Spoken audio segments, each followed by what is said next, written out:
Welcome to the deep dive. So today we're really getting stuck into two topics that you, our listener, flagged up as pretty intriguing. Yeah, and the Green Man. Right, that enduring mystery and also Beltane, that whole vibrant springtime energy thing. Hmm. And our mission really is to unpack the rich history and how these traditions are seen today. Kind of separating the historical facts from the folklore, maybe? Exactly, and figuring out why they still matter, why they're relevant. And we've got some really great sources to help us do that. Articles looking at the Green Man's mythological roots, how Beltane's been celebrated in different times and places, Right. and even some personal takes from a Reddit thread about celebrating Beltane now. Oh, interesting. So a good mix. Yeah, definitely. And for you who likes to, get the knowledge quickly and really appreciates those aha moments without feeling bogged down. Right, without getting overwhelmed. This deep dive is definitely for you. We want to weave these things together so it's clear, engaging, and hopefully you walk away with some real understanding. Sounds like a plan. Okay, so let's start with him, the leafy guy himself, the Green Man. Okay, well, the name Green Man, as we mostly use it now, it's actually quite modern. Oh, really? Yeah, it was coined by Lady Raglan back in 1939. 1939, wow. And it describes that image you see, right? A man's face kind of emerging from leaves or surrounded by them or even spewing them out. Yeah, you see it carved in churches and things. Exactly. But while the name's pretty new, the idea, the image itself, well, that has really deep roots. We're talking European mythology, springtime connections, all that. Okay, so Lady Raglan's theory was that this image, this Green Man, actually represented older figures, pagan one. That was her thinking, yeah. Linking it to figures like the Wiccan horned god or the Celtic Cernunnos. Cernunnos, right, the antlered god? Yeah, him. Or even the Greek god Pan. Okay, and what's the connection there? Well, they're all tied to nature, aren't they? The wild sexuality, that whole cycle of life and death and rebirth. Which makes sense for a spring-associated figure. Precisely. But, as you'd expect with something this old and widespread, there's a lot of debate. It's not straightforward. Not at all. The interpretations have varied a lot through history. Which kind of leads us to this idea of a predecessor figure, right? The wild man. Ah, yes, the wild man. This figure seems to pop up much earlier, even BCE. Before the Common Era? Wow. Yeah. Think of a character in, like, European theater, covered in leaves, shaggy hair, maybe carrying a club. Quite a visual. It is. And maybe the earliest example we have of this archetype is Enkidu. From the Epic of Gilgamesh? That's the one. A wild man living with animals who only becomes, well, civilized through love and human contact. So this theme of the wild meeting the civilized, it's ancient. It seems so. And the sources mention other possible influences too. Like what? Well, there's the description of Nebuchadnezzar II in the book of Daniel. Oh, right. Living like a beast. Yeah, as a punishment. Hair like eagle feathers, nails like bird claws, and even St. John Chrysostom. Apparently he became sort of feral living as an ascetic hermit. Huh. So it's this idea of stepping outside human norms, becoming closer to, well, nature or something more primal. Exactly. Yeah. It held this fascination, or maybe it was a warning, And then in medieval stories, these wild men often have wisdom. Yeah, that's a key part. They're not just savage brutes. They often have special knowledge, a deep connection to nature. You see it in Arthurian legends, right? Like with Merlin. Or Merlin or Mirrodin, yeah. And other tales like Bill Sweebney or the Norwegian Konungsskogstaff, they possess insights that perhaps civilized folk have lost. So where did this idea come from? It wasn't just made up, presumably? No, probably not. The sources suggest influences from older pagan traditions, like the Roman faun, Sylvanus. A woodland god. Right, and other similar beings. And Slavic mythology has the Divi. Divi. Tell me more. Well, they're like a whole category of wild folk. Different types, some short with beards and tails, some old men who might grant wishes. Marsh spirits, forest guardians. Exactly. A whole spectrum of wildness, often linked to the woods and nature. The name itself might connect to older ideas about the wild, even the divine. It's fascinating. And people actually tried to catch these wild men. Seems so. There are stories from Switzerland, Grisson, of peasants trying to capture one for its wisdom. Like trying to catch Silenus or Faunus in Greek myths for prophecies. Very similar idea. Even the Burgundian court had this event in 1470, the Pas de la Dame Sauvage, the passage of arms of the wild lady. So the archetype was definitely present in high culture too. It's like they saw the wild man as holding some kind of secret knowledge. Knowledge from nature, perhaps, that society had moved away from. Right. But there's another angle, too, isn't there? Less romantic. Yes, the sources also mention how accounts from ancient historians might have played a role. Misinterpretations, basically. Of apes and things. Exactly. And maybe descriptions of unfamiliar peoples. Herodotus wrote about wild men in Libya. Okay. And after Alexander the Great, India became this source of fantastical creatures in the Western mind. Right. Tales of strange beings. Pliny the Elder wrote about Sylvestres in India. Human-like, furry, fanged, couldn't speak. So a mix of maybe seeing apes, encountering different tribes, and a lot of imagination. Probably a blend of all that. Yeah.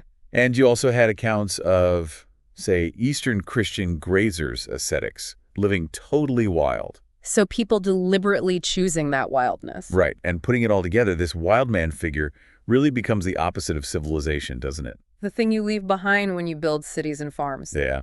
Okay. A reminder of our primal side. One source even brings in Freud, Oh, how so? suggesting the wild man could represent the id, the impulsive, instinctual, unconscious part of us. Okay, that makes sense. The untamed self. Yeah. A symbol that we're still connected to nature, still animals underneath it all. So we have this complex wild man. How do we get from that to the green man carvings? Well, the actual term green men, plural, pops up in the 14th century. When? On the Elizabethan stage, actually. It described actors dressed in leafy costumes. Playing what? Foresters. Foresters, savage men, nature spirits, that kind of thing. Yeah. So you see the direct visual link starting to form. Okay, so literal green men on stage. But then you get these specific carvings, the face and the leaves in churches. How did that happen? It's a bit of a puzzle, but one interesting theory links it to the Golden Legend. That collection of saints' lives. Yeah, very popular in the Middle Ages. There's a story where Adam, at the end of his life, appears looking like a green man. Wow. And his son, Seth, plants seeds from the tree of life under his tongue. And those seeds grow into the trees that eventually provide the wood for the true cross. Okay, that's quite a connection. So maybe it was a way of Christianizing a pagan symbol. That's one thought. Yeah. The early church often did absorb existing symbols to ease conversion, give them a new Christian meaning. Or maybe it just tapped into that universal need for symbols of life and rebirth. Quite possibly. It could represent paganism being sort of transformed or absorbed by Christianity. And it definitely ties into ideas of cyclical time, renewal. But within a Christian story now. Right. And maybe connecting to the expulsion from Eden, that tension between the wild garden and human order. And where they put them in churches is significant too. Often, yeah, on facades, ceilings, as sort of transitional spaces. Maybe a reminder of that connection too, but also separation from nature. Like, remember where you came from, but you're not there anymore. Something like that, perhaps. And the Green Man doesn't just stay in churches, does he? He shows up elsewhere. Oh, absolutely. Think about Sir Gawain and the Green Knight. Right, the Green Knight himself. He embodies so much time, death, rebirth, chaos, order. And Gawain's whole journey is partly about learning respect for nature. Right? Yeah, that it's essential. Powerful stuff. And then fast forward a bit, he ends up on pub signs. He does. 17th century England, the Green Man, and still the Green Man. Strong link to distillers and pubs. Why? Because alcohol is kind of wild. Or the plant ingredients? Could be either or both. It's a funny shift in meaning. From sacred carvings to the local pub. Quite the journey. And then in the 20th century, another big shift. Literature. Yeah, he becomes this figure representing nature itself. Tolkien's Ents, The tree shepherds. Dr. Seuss's Lorax, who speaks for the trees. Robin Hood often gets that green nature defender vibe in retellings. Exactly. And by the 1980s, this all feeds into the Green Man becoming a really potent symbol for the environmental movement. Which makes total sense. He embodies that connection. It really does. It shows how powerful that image remains. And even very recently, 2023, King Charles had a green man on his coronation invitation. Symbolizing spring, rebirth, his own connection to nature. Right. It just keeps resonating. And you see him a lot in modern folk culture too, right? Ren fairs, festivals. Definitely. Folk revivals, Renaissance fairs, fairy festivals. He's a very common figure, seen as representing our enduring ties to the natural world. It's like we need that reminder, especially now. I think so. And as the historian Ronald Hutton points out, maybe the reason he stays relevant is that he doesn't have one single fixed meaning. Ah, so he can adapt. Exactly. He can be reinterpreted for new times, new concerns, Hmm. like our relationship with the Earth in this technological age. He keeps evolving. Okay, so that's the Green Man, a figure with ancient roots and ever-changing leaves, you could say. Nicely put. Let's switch gears now, but stay with that springtime energy. Let's talk about Beltane. Okay, Beltane. We've seen the Green Man embodies nature's renewal. Beltane feels very connected to that. What exactly is it? So Beltane is a major seasonal festival, often called May Day. It's all about celebrating the absolute peak of spring's energy. That vibrant, buzzing feeling. Totally. On the Celtic Wheel of the Year, which, just as a reminder for you, divides the year into 8 key seasonal festivals, Beltane is a cross-quarter day, meaning it falls halfway between the spring equinox and the summer solstice. Got it. Smack bang in the middle of spring's high point. Exactly. And it's interesting, you find similar springtime festivals all over in different earth-focused traditions. Like what? Well, the Greeks, celebrating summer beating winter, the Germanic Walpurgis Night, Ah, yeah, Walpurgisnacht. and the Lithuanian festival Jori. It seems to be a common impulse to mark this time, Makes sense. So where do the specific Beltane traditions come from? mostly from the Celtic Gaels, Ireland, Scotland, the Isle of Man. And it was tied to their way of life. Farming. Very much so. It was pastoral. Beltane marked the time to move livestock, cattle, sheep out to their summer pastures, a really crucial time for them. And they had specific rituals for that. I remember reading something about fires. Yes, fire and smoke were key. Cleansing and protection rituals. They'd often drive the animals between 2 big bonfires. Why? They believed the smoke purified the animals, protected them from disease over the summer. It was vital for their herds, their livelihood. Practical magic, almost. You could say that. But these traditional ways of celebrating, they faded quite a bit by the early 1900s. But they didn't disappear completely. People celebrate it now. Absolutely. There was a big revival starting around the 1970s, thanks largely to neo-pagans and Wiccans. Right. And you still see Beltane celebrations in Ireland and Scotland today, Yeah. like Beltane on the hill of Uisneach, the huge Edinburgh Fire Festival. Yeah, I've seen pictures of that. Looks intense. It does. And lots of modern witches and people following earth-based spiritual paths embrace it as a major celebration of spring's energy. And the key symbols now are often maypoles and bonfires. Those are definitely common elements in modern observances, yeah, connecting back to those historical roots.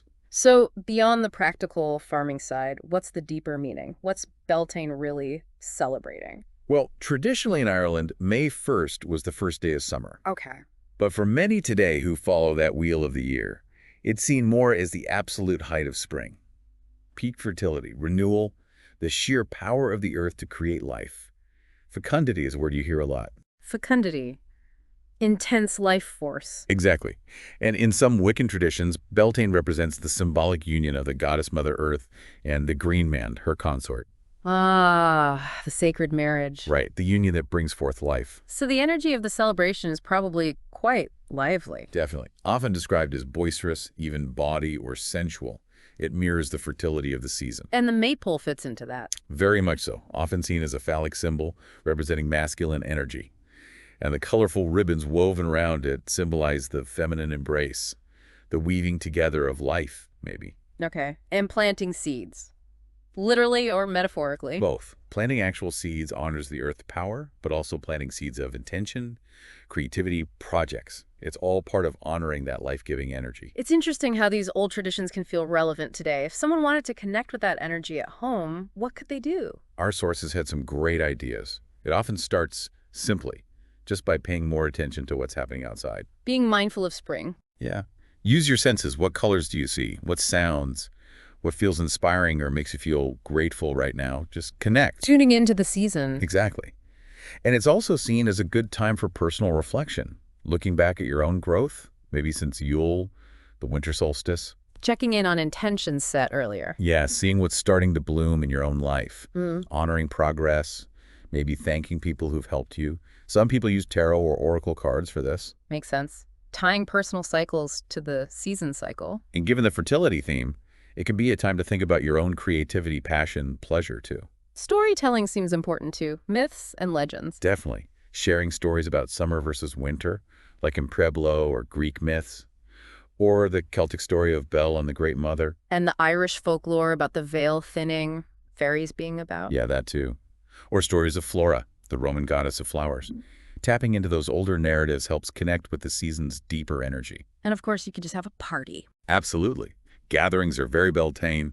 Decorate with bright colors, streamers, ribbons, maybe a small, safe bonfire if you can't see more stories.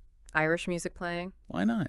And other ideas too, try a mini maypole dance, have a spa day celebrating spring beauty, do some gardening, make art, wear flower crowns. Flower crowns seem very Beltane. I saw someone wearing one the other day, actually. They just pop up. It's a simple, beautiful way to mark it. Yeah, very accessible. And creating a seasonal altar is another lovely way. Gather things from nature flowers, leaves, use bright fabrics, maybe add symbolic foods like strawberries or spiral cookies representing cycles. Rose quartz for love, an image of that sacred union, candles. All great additions, making it personal and meaningful for you. It's cool how these core ideas, renewal, fertility, life energy, show up in so many ways globally. It really is. Mm. Beltane reminds us of the Earth's constant renewal. It's a season of love, connection to each other, to nature, planting the gardens of our future, as one source put it. Both literal gardens and metaphorical ones. Exactly.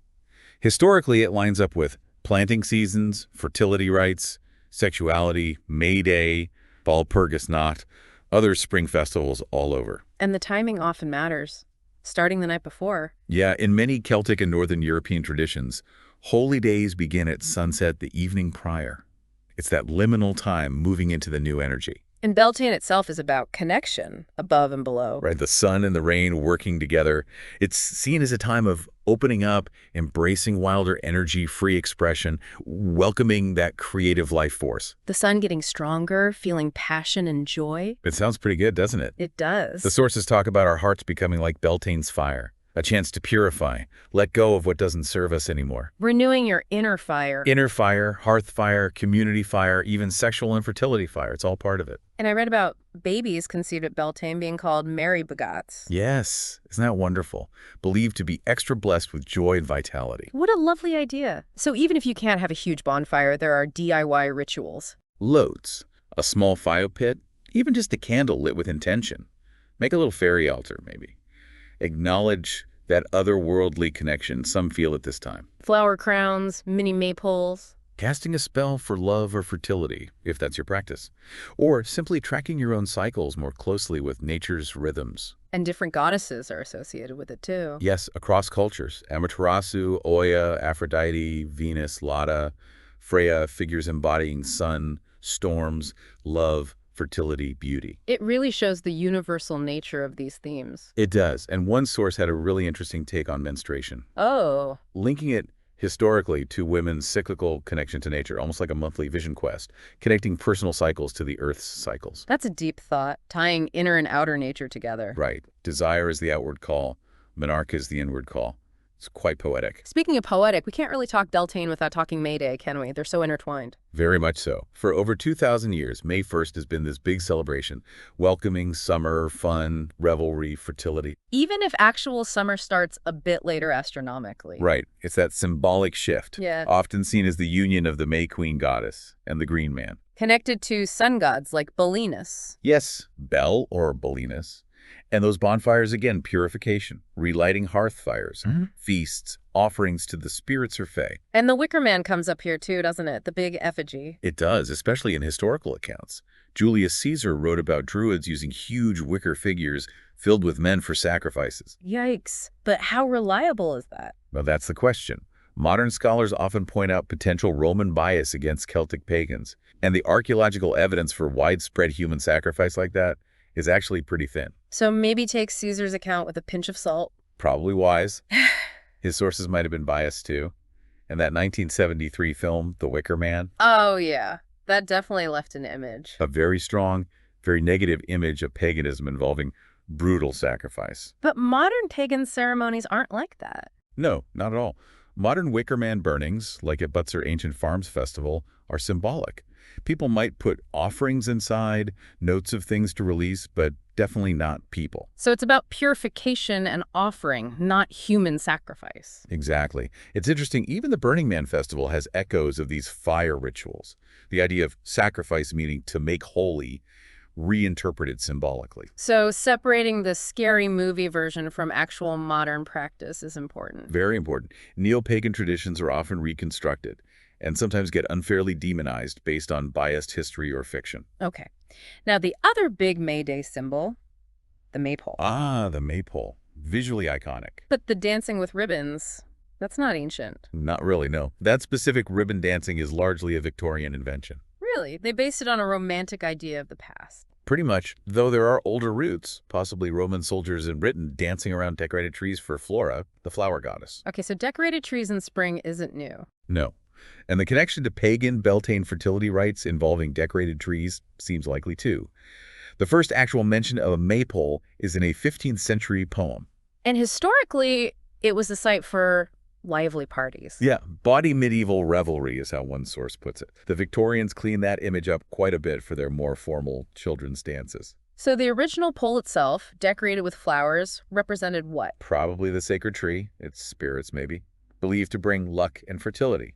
The ribbons came much later, first documented in an 1836 play. And like other folk traditions, it got banned sometimes. Oh yeah, banned during the Protestant Reformation, banned under Cromwell seen as heathenish vanity. But it came back. Came back with the monarchy, shows how these things ebb and flow.